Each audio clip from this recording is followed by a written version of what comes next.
So, 2017 has been a pretty bad year for movies. I think we're all well aware of that. And for my part, I find myself even more critical, actually, of quite a few films that seem to mostly get a positive response.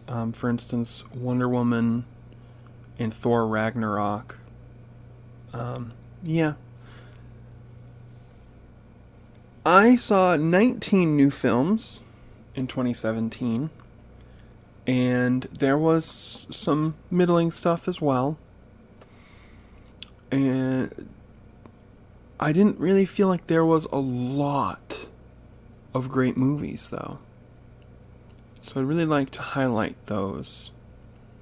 Here's my best of 2017 film list.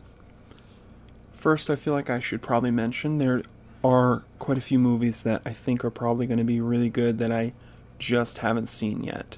So here's a quick list. I want to see The Post, Baby Driver, definitely 3 Billboards Outside Ebbing, Missouri. I've heard a lot of extremely good stuff about that. I really want to see Darkest Hour, and also Ingrid Goes West. I saw some people talking really positively about that. So those are on my to-do list for 2018. Without further ado, here's my top 5 films of 2017. Number 5, The Last Jedi. That's right, I'm one of those people. Yeah, wow, gosh, so much to talk about The Last Jedi. I actually, I went through a bit of a roller coaster in regards to this movie, and it started naturally the minute that the credits rolled on The Force Awakens. That was a typical kind of J.J. Abrams experience, you know, when you're in the theater, you're watching it. Of course, the theater environment has a really big impact on how people feel about movies. It's very immersive. It's actually, sort of a hypnotic thing when you really think about it. And J.J. Abrams is really talented at putting you on his ride and shooting you through fast enough that you don't notice all of the logical problems and plot holes and other issues. There was a couple of things like nagging in my mind as I was watching it, you know. Rey is a Mary Sue. I still want to like her, but it's a little kind of like, it's like a little thorn in your side the whole time, you know? I liked what happened with Han Solo. I really like what they're doing with Kylo Ren. That's great. But, yeah, I was kind of like positive. I was pretty positive about it when I came out. I remember saying to Daniel, wow, did we actually just see a new Star Wars movie that was good? And I do think I consider it now to be like a low 3.5, all things considered. I would definitely call it good. But there's a lot of issues. A lot of issues. The biggest thing that I was thinking at the time was, okay, they have done their big fan service movie. They have kind of washed away the putrid stench of the prequels. And they've reminded us what is good about Star Wars, what we like about Star Wars. They kind of brought us back up to Star Wars speed. I feel like Episode 8 is when they're going to go do something new, and that's what I'm really excited about. And it turned out I wasn't the only person who had that feeling. Right away, I saw quite a few people echoing that sentiment.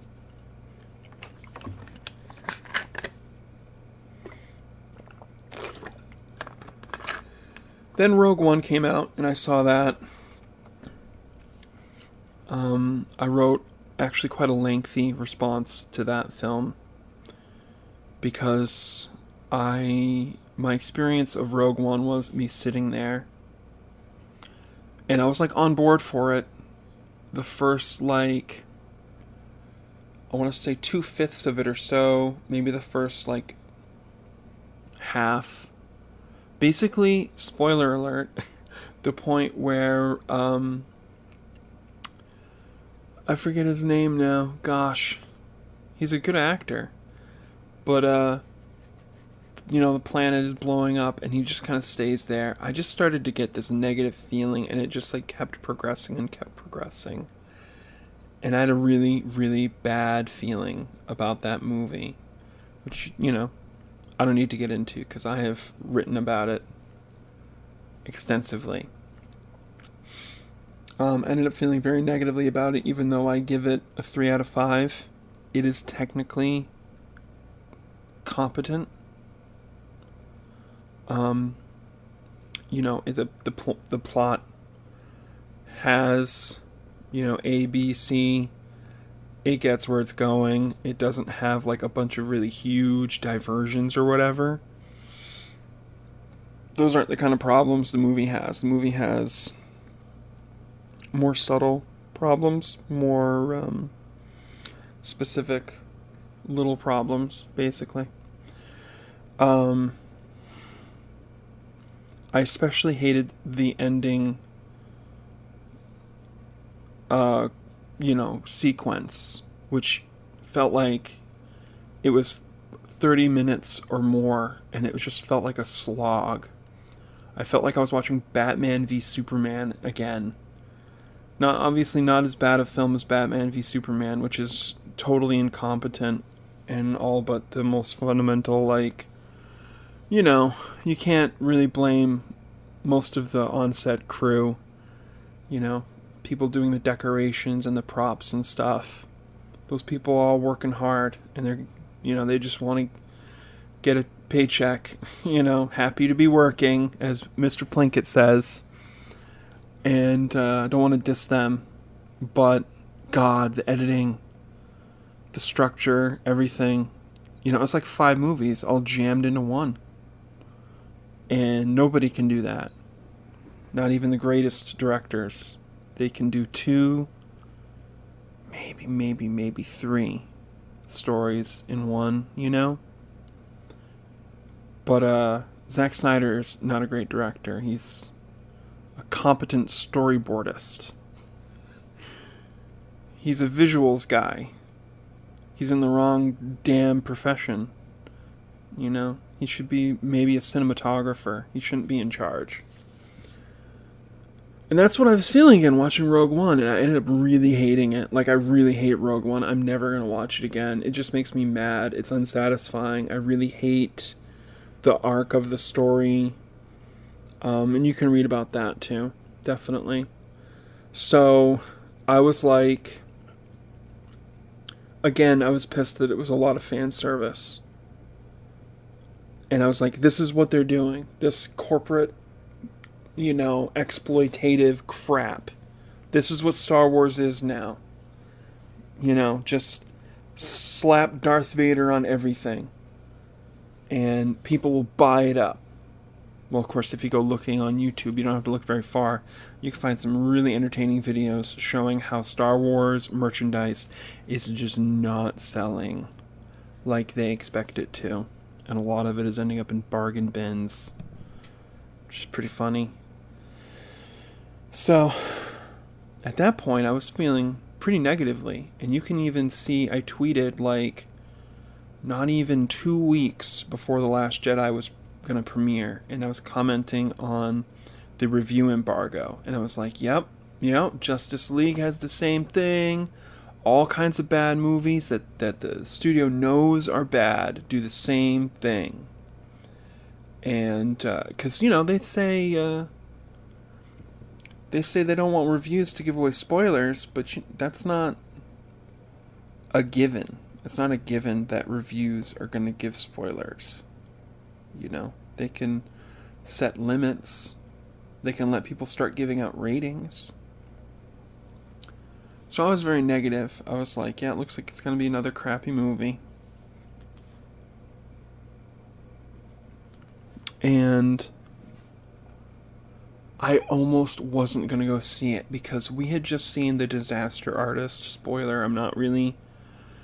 especially on reflection, I really don't like it that much. I feel like it was compromised in a lot of ways, and it doesn't hold up to the book by any means. Still functional movie. It's got a pretty standard film plot arc to it. That's fine, but I would have liked to get a lot more out of it. Something a little more edgy. And I was so disappointed in Thor Ragnarok. I was like, I forgot some of the great movies I had seen that year. And I was just like, ugh, we've been seeing all this like garbage, mediocre, disappointing stuff. I don't even want to go. And then you started seeing all the reviews on Rotten Tomatoes. And I was like, wow, it's another Wonder Woman, it's another Ghostbusters 2016 type situation. I don't know. I didn't look too deeply into it at that point. I almost kind of wonder if there was a conspiracy for a moment, because Disney was like right on the ball with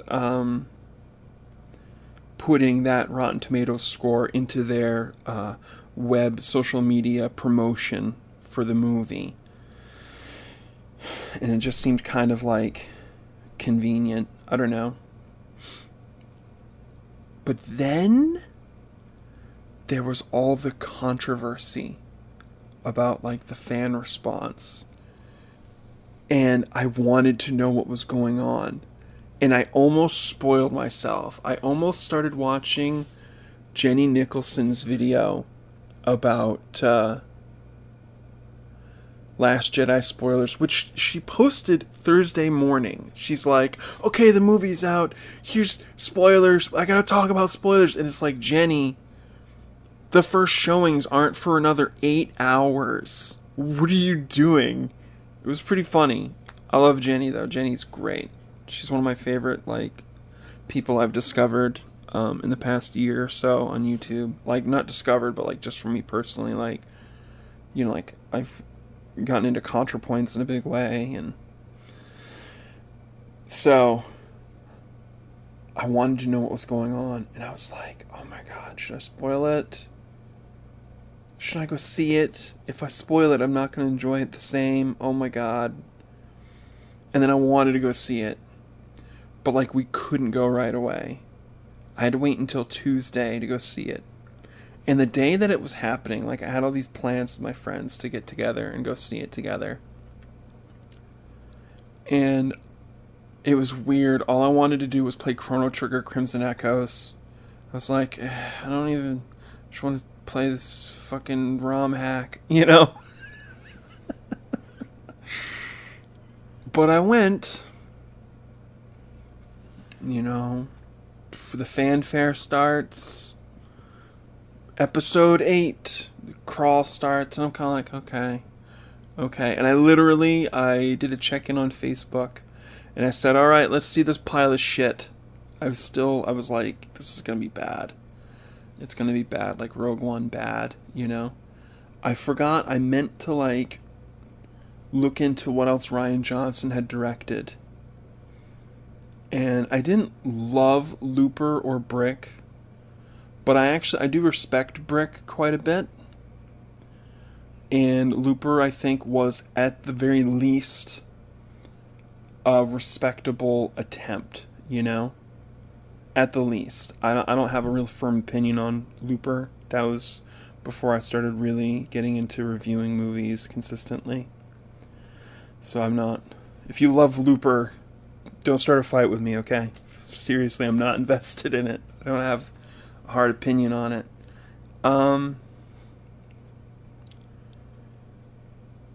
And I just started getting into it, And yeah, it's a flawed movie. Of course it's flawed. Everybody knows The Last Jedi's flawed. I can't imagine anybody who says it's, like, literally perfect, they're not operating in the same kind of area of, like, cinema criticism that I am, and that's fine. People don't all have to be the same. But the more I thought about it for like a day, and I was like, this is a great film. Star Wars Episode 8, The Last Jedi, is a great film. 4 out of 5 stars from me. And it wins me partially the cinematography. This was the big thing this year for me was like cinematography. All the best, my top 5 films here, you're going to see are all great examples of just like breathtaking, stunning, beautiful cinematography and visual design and aesthetic. And I really loved that about The Last Jedi. And the themes, you know, it echoes some of the stuff that was going on with Luke in The Empire Strikes Back, and issues about like trust, giving into fear. And I just felt like it was very human. You know, a lot of the backlash is fans who have this very idealistic version of Luke Skywalker in their minds. You know, as if, you know, he started off extremely flawed, whiny, self-interested in the beginning of Star Wars, what was later called Episode 4, A New Hope. And he goes through a process and he changes, you know. And then he comes out at the end, this like valiant, pure-hearted, perfect, good hero. And it's like, you know, before he turned away from the dark side, spoiler alert if you haven't seen Return of the Jedi, he was giving in to his anger and hate. He was attacking Darth Vader in anger, you know. That was real. And it's not just something that the Emperor was saying. You can see it in his face, in Luke's face, and his body language, you know, the way that he's fighting. So it's not like this smooth transition from a flawed character to this idealized Superman sort of character. And I think that people don't like that. People want things to be more simple. Some people do anyway. So to see Luke in The Last Jedi the way that he was is tough for people. Yeah, some of the comedy was like not super great to me, but I didn't hate it. It wasn't constant. It wasn't like never ending like Guardians of the Galaxy Volume 2, which could not stop. It just like compulsively needed to make you laugh out of like this weird insecurity. And I feel like maybe the director was uncomfortable with like how much vulnerability was exposed in the first Guardians of the Galaxy. So it's like he's trying to put that in the movie, but at the same time he needs to distract you with all of this really funny stuff. And it is really funny, but like I kind of started to resent, like I felt like I was being manipulated, or like you know, and it wasn't that bad in The Last Jedi by comparison, and most of it made sense, you know. People think it's like ridiculous for Luke to undercut this dramatic scene, you know, picking up where The Force Awakens left off. Because it's not just that he tosses a lightsaber behind, over his shoulder. And it's not just like the expression on his face, the body language. There is comedic timing to it. Timing is a really big part of comedy, and there is comedic timing. But you know what? Like, Luke is a funny guy. He's not, you know, this like stoic, like almost inhuman, perfect ideal. And I like Luke with some humor to him. You know, the guy has seen shit. He's seen the dream of a new Federation collapse.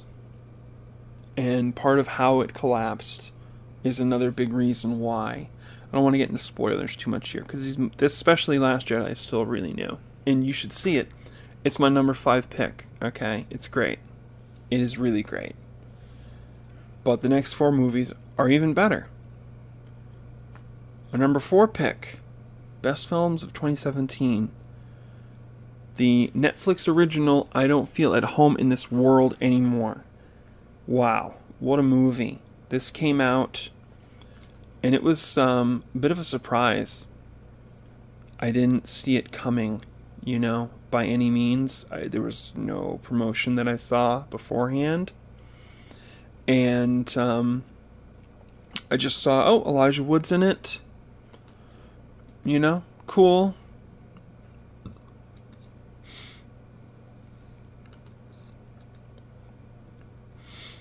The director is totally new. That's neat. I don't know. What's up with that, And he wrote and directed the film. Where did he come from? What's the deal here?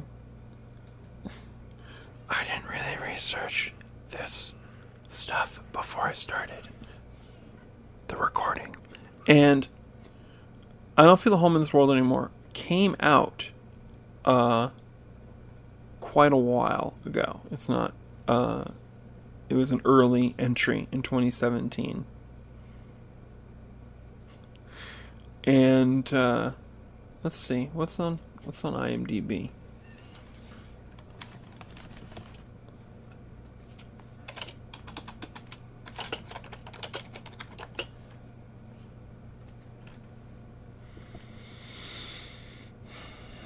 February 24th. I saw it about a week later. I was hearing some good things about it. And I like Elijah Wood. I love Elijah on Dirk Gently's Holistic Detective Agency. Here's hoping we get season 3 because they set up for some really great things. So I figured I would give it a watch. I didn't really know what I was going to expect. I think I heard some good things about it. I did not actually write a review of this film. I just gave it a star rating. But I really appreciated the tone, the content of the film, It's a little inaccessible. It doesn't feed to you on a spoon, what exactly is the problem for the protagonist, Ruth. It's it's more subtle, which I think is really important right now because there is a lot of alienation in the world right now. Alienation is a massive problem. I see it a lot. And it leads to some really bad mental illness. A lot of people are suffering right now. And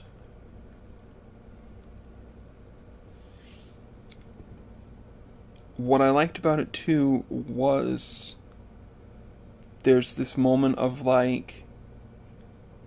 you know what? I'm not going to just be a victim to the random things that happen in this world.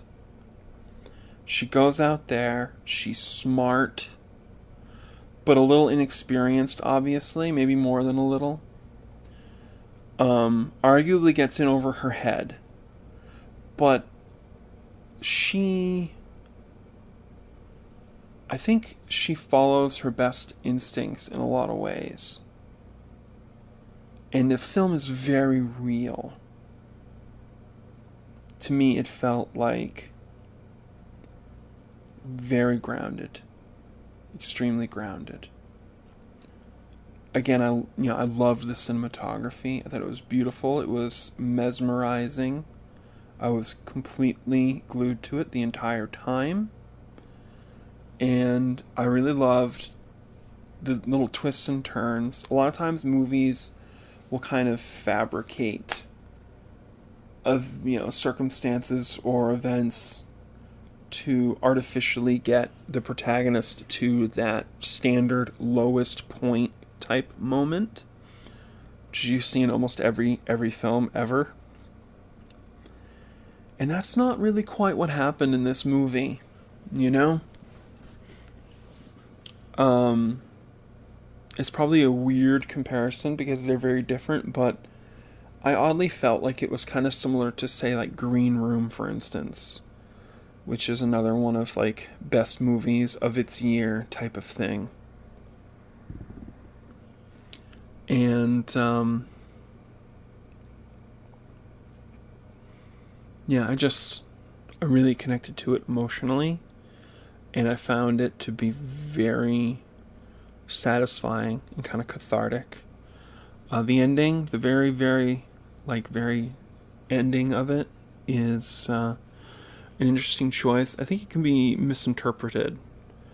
I don't think it's meant to be quite so prescriptivist. It's mostly, I view it as mostly dealing with that alienation that I talked about. So, yeah, if you haven't seen I Don't Feel at Home in This World Anymore, I can't recommend it strongly enough. 5 stars from me. There's nothing wrong with it. It's flawless and it's beautiful. It's got really, really great progression of problem solution. It's character motivated. It's not just a bunch of situational bullshit that happens, like, say, in a Transformers movie. You know? And here's a question for you. Like, in these Transformers movies, what does the protagonist even want? You know? It's so lame. God. If you're sick of lame crap, there you go. I don't feel at home in this world anymore. Check it out. Moving on. We got 3 more great films that, and honestly, the top 4 are all so great. They're arguably on the same level with each other. But at this point, we're just going personally.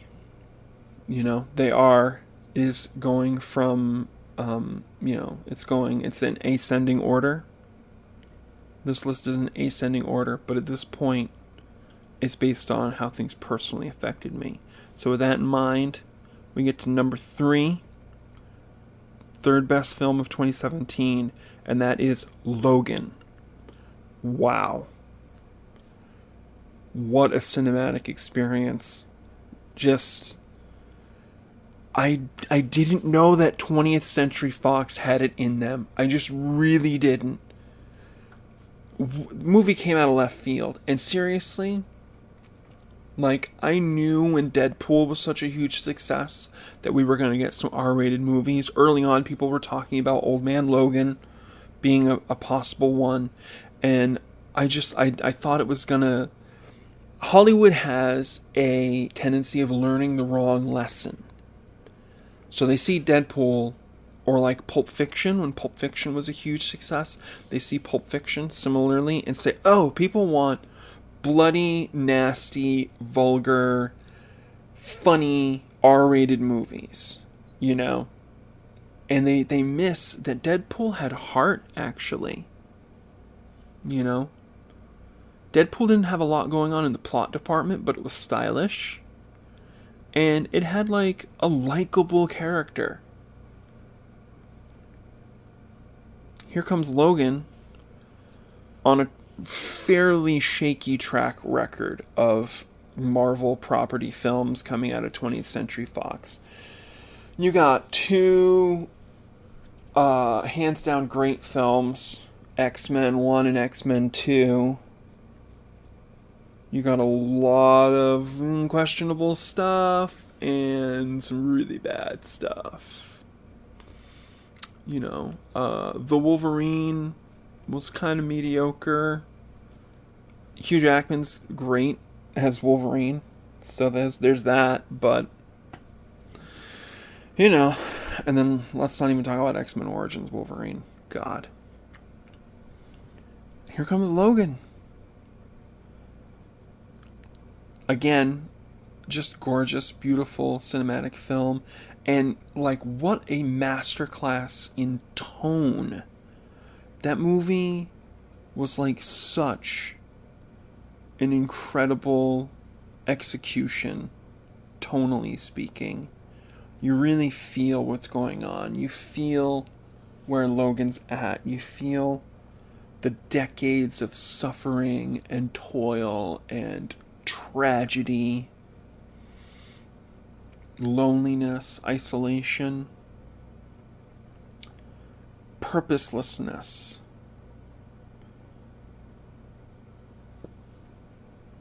And again, this is a non-spoiler video, so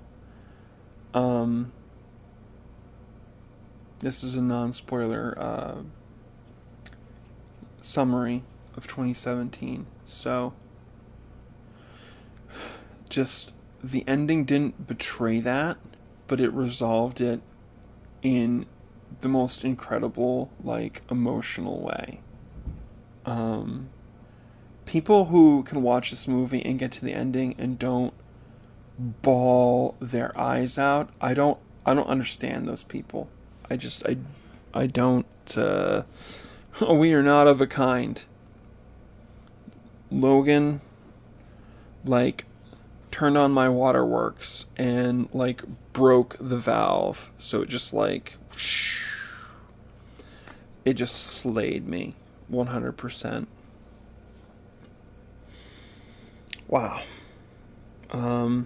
I just felt like good for Hugh Jackman that after portraying this character for like 16 years now, he got this to end it out on. You know, what a final note. So great. You know, Patrick Stewart too. What an incredible performance. Like, really brave and I think very real. Patrick Stewart is a great guy. I am a big fan. Of all the things, I'm reading Transmetropolitan, the graphic novels. And I got to, like, I can't remember which volume it was. I want to say volume 5 or 6 or something. And the introduction was by Patrick Stewart. And it was amazing. And I was just like, okay, Patrick Stewart, you're amazing. And then he goes and he does Blunt Talk, the TV series, which tragically only got 2 seasons. I love Blunt Talk with all of my heart. It touched me really deeply.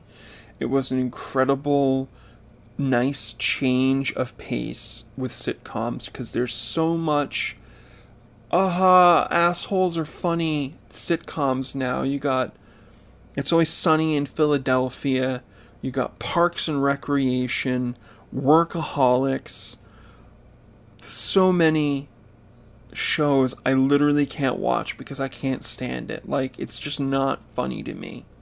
And then here comes Blunt Talk with, like, incredibly, like smart, articulate, emotionally intelligent characters who are, like, involved and care about global issues and interpersonal issues, but they're also flawed and they're dealing with shit.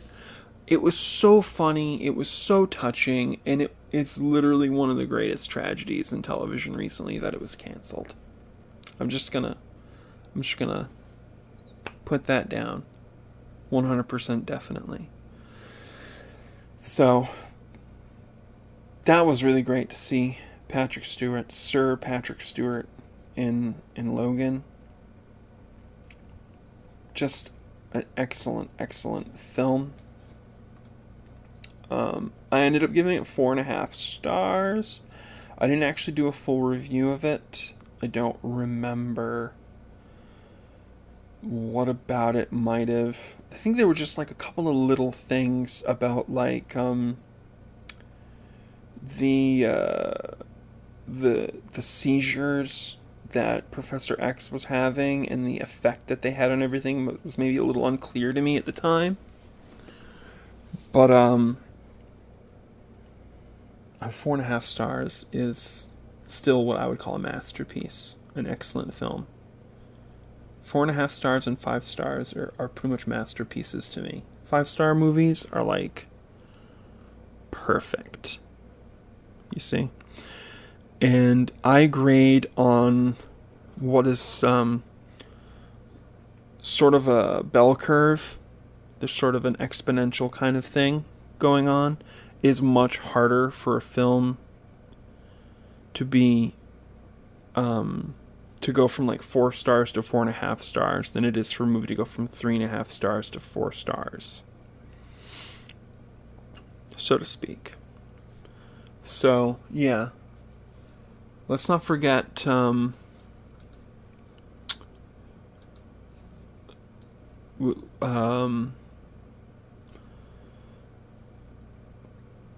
gosh, Daphne Keane playing Laura, aka X-23. If there's any justice, she's gonna have a hell of a career ahead of her. That was some really, really great child acting, definitely, and a lot of themes that's been talked about at length. You know, I think you can see about that on, like, I want to say, like, Folding Ideas, or, you know, one of those great YouTube film critic types, basically. Again, that's a movie I saw April 14th. It's been a while. Just a great movie. So, number 2 on my list of best films 2017 has got to be Get Out, which I had the privilege of seeing in the theater. And it was the first movie I saw in the theater this year. March 31st, I saw that, along with Beauty and the Beast, which was, you know, borderline good overall. It's got some problems, especially metacontextually. There's a lot you can say about Beauty and the Beast. Get Out, though. Holy crap.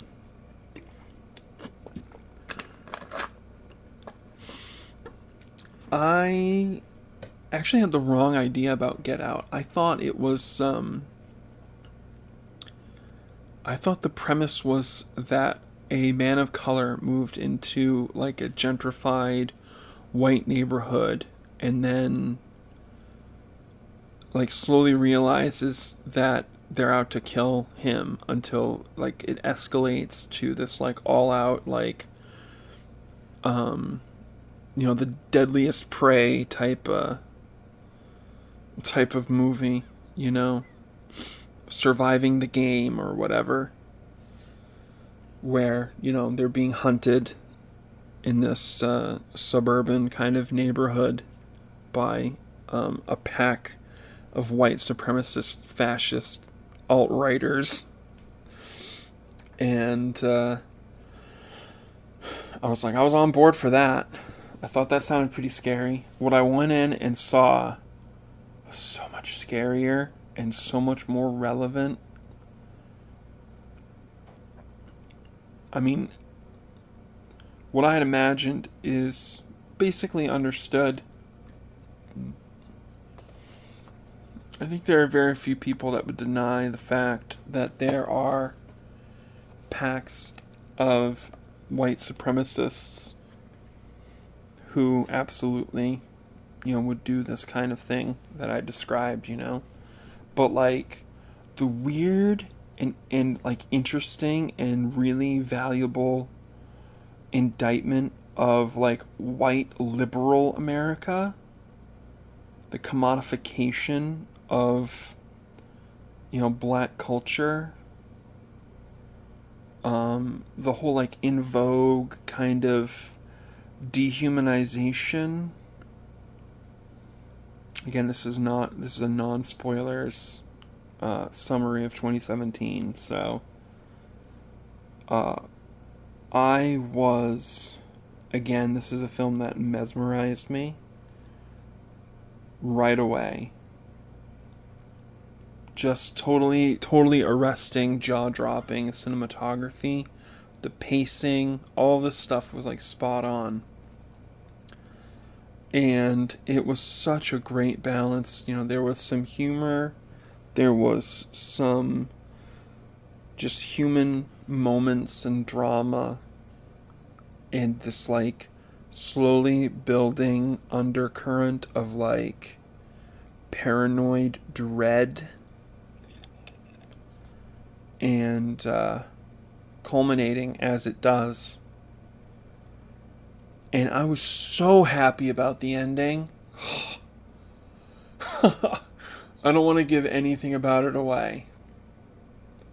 But, you know, I imagined the ending happening one way, and that's not what happened. And I think that's really, in 2017, something that we needed. Because the other thing,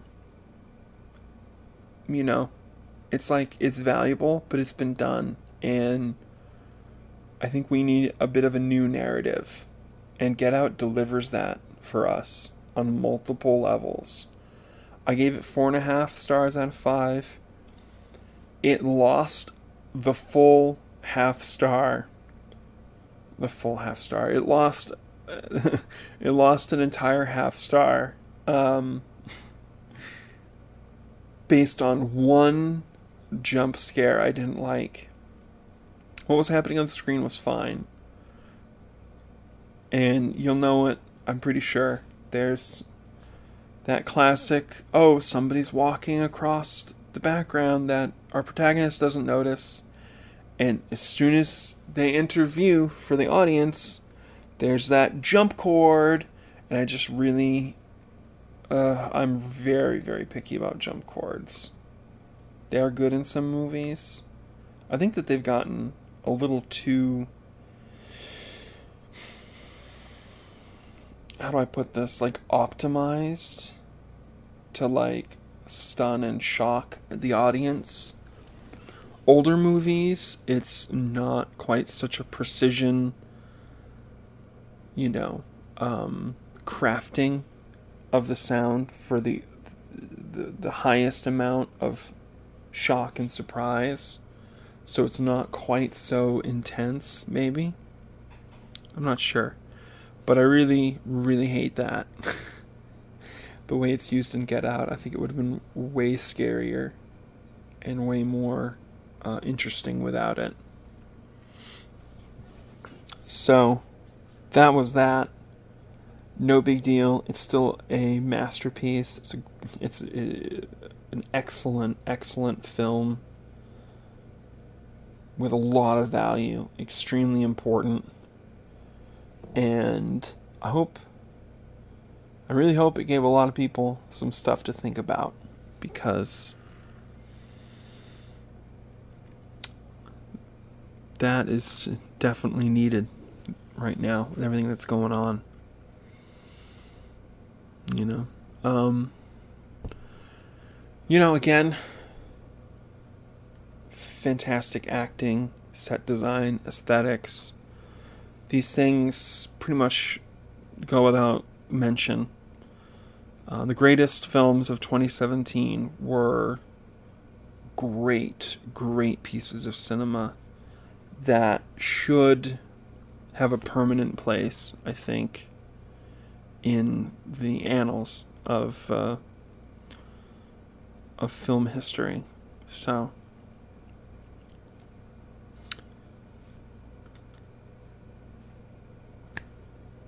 let's get to number one.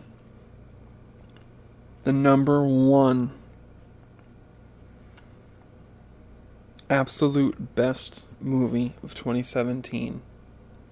Hopefully at this point you've already noticed what's missing from the list thus far, so it should be pretty obvious what I'm about to say. The absolute greatest, hands down, best movie of 2017, which is a perfect masterpiece. Really. I have one little tiny complaint about it, but it's so small. I'm just not gonna say. I'm not gonna say this movie isn't perfect. Blade Runner 2049 from Denis Villeneuve.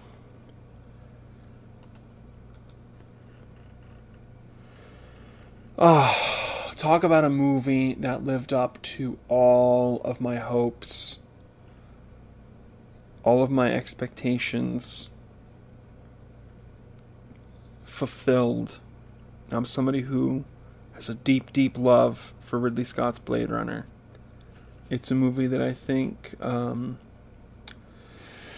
transcends his flaws, which became so obvious later in his career.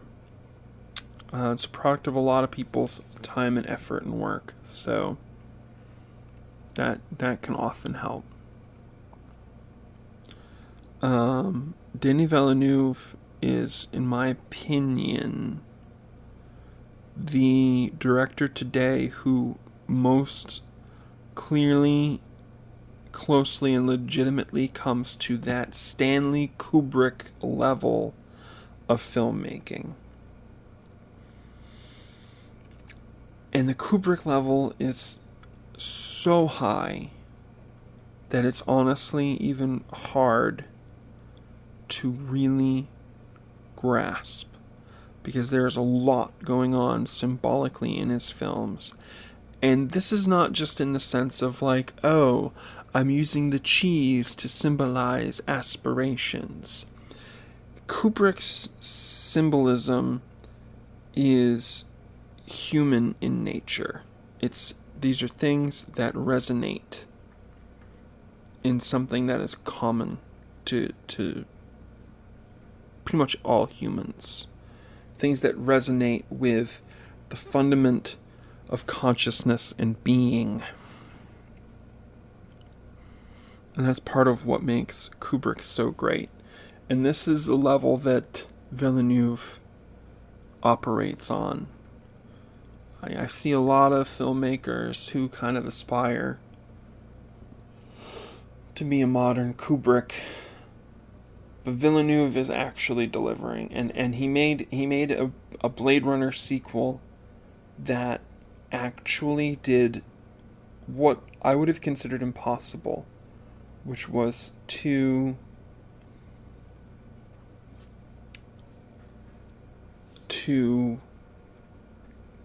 reach an even greater point, an even higher degree of greatness than the original Blade Runner. Which, again, it can never go without saying, has some really problematic stuff between Deckard and Rachel. There's the one scene in particular, and there's a treatment in Blade Runner 2049, I'm still processing how those two things relate. This is still a pretty recent film, so I don't want to give away too much. This is a film that I did write a fairly in-depth review of. And at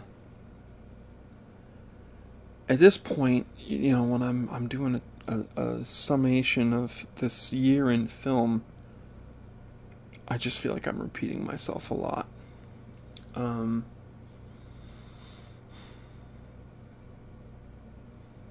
The application of aesthetic in Blade Runner 2049 is really stunning.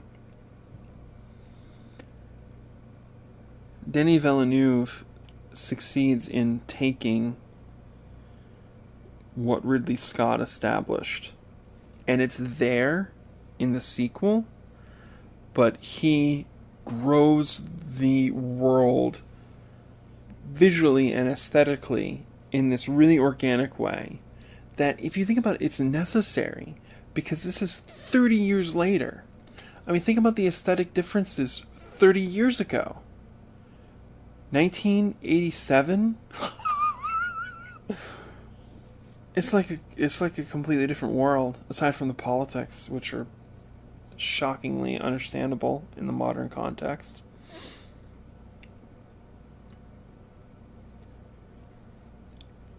It's just an absolutely stunning achievement, Blade Runner 2049. I think it's a movie that's going to be studied for a long time. I despair, honestly, of the studio releasing another follow-up that lives up to the standard that's been established now with these two films. And if you look at the box office take on the movie anyway, there's a good chance we're not going to see another one for 35 years again. So there's that. That's kind of fine. I mean, I would rather they take the time rather than come up with something crappy. Anyways. Yeah, it's a really long film. But it just... if you will only allow yourself to get kind of plugged in to what it's doing, it is such an achievement cinematically that it transports you to a whole other mode of like brain activity, basically.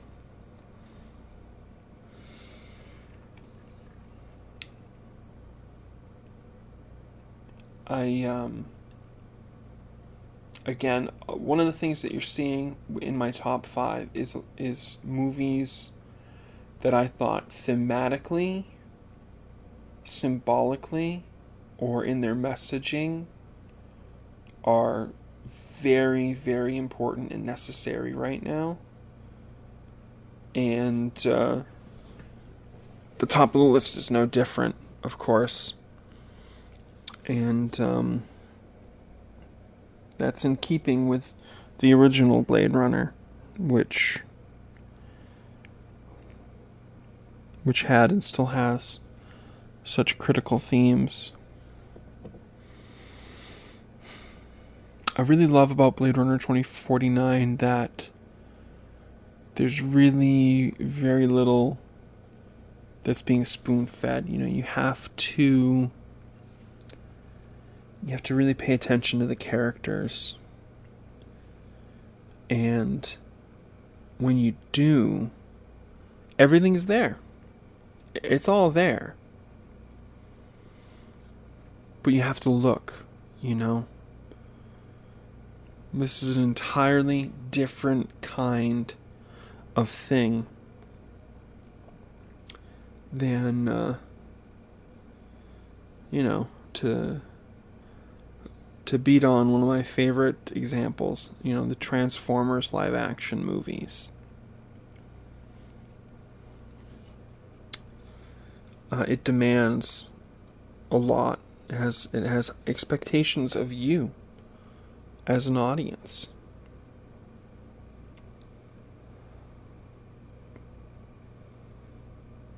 And I deeply appreciate its existence. I don't know how it got made. It's like The Last Jedi in that way. Like, I just can't believe that the studio gave the property to a writer-director and was just like, all right, get at it. Or in Blade Runner's case, a writing, directing. I don't know all the details actually about the making of the film. I should find some time to look into that more. But to get these modern cinema types and let them make a movie, which is the way it should be. I didn't know that the studios had it in them, Look at this. This was the year of the Emoji Movie. I wish that they had better box office. I guess we'll see what comes in the future.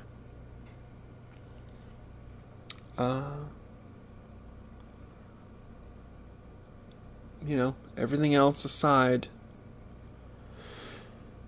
we had some really, really great films this year. And I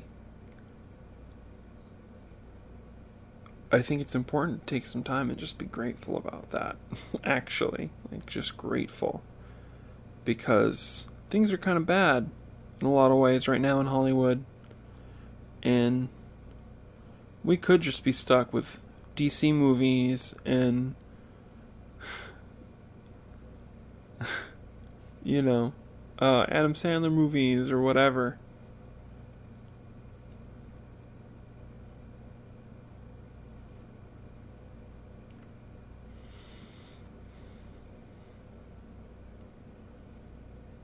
But that's not yet the case. For more in-depth reviews and insight into how I feel about movies, follow my Letterboxd account, Saturday Anime. And for random outbursts, follow my Twitter account, How Generation. Links in the description.